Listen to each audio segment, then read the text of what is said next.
I thought that it was a great battle. Two very experienced teams. There's a lot of 1,000-point core scorers on that court tonight.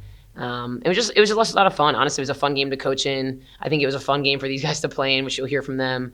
And again, just like big time players on both sides of the ball. So it was a great game, and we're looking forward to hosting Syracuse on Friday. Like Coach said, it was a fun game. I mean, we don't like to keep it that close, but they brought their game. I mean, it's March. They're going to bring their best game at us.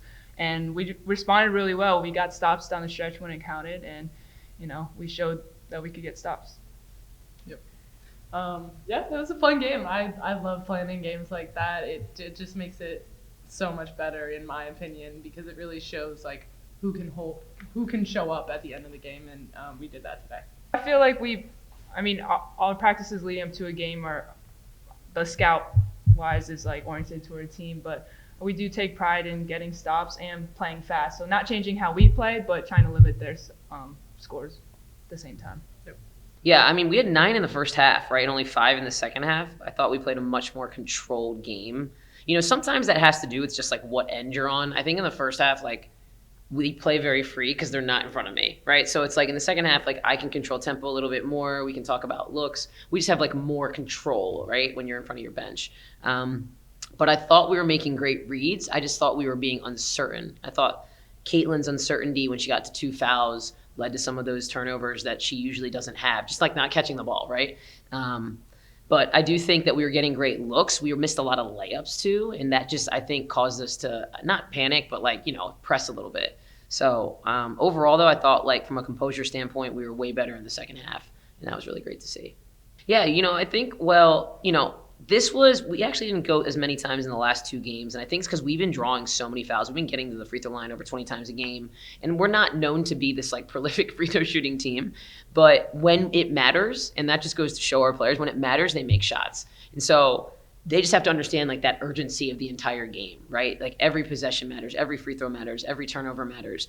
And it's hard to do that, right? Like, basketball games are very long. When you think of all the possessions in one game, it's a lot of possessions, right? But every touch, that's what, like, March is. It's urgency, right? It's like, who plays with more urgency over 40 minutes?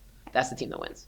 Consistency in a dog. Like, she's just, I said to Sienna, I was like, this isn't even, like, who you were. This is, like, Sienna 2.0. And I'm just, like, really proud of her. I've had so much fun coaching her this last week and a half. Something shifted for her when we, lost to Harvard in the semifinals, and we missed going to the tournament on Selection Sunday. Like, something really shifted internally for her, and she's just, like, become a different person. And not that she wasn't that, like, she hasn't been that, but, like, the fire that she's playing with right now is exactly what this team needs, because it's just like one stable force, right? I always say our team, if there was like one person that just brought it every day, because I think they rely on each other so much, they feed off each other's energy, they all love each other so much. We had a great team of kids that love each other. But if we just have one stable force every day, it's like, how easy is this team to lead? And I've been really proud of C just for bringing that stable force for us.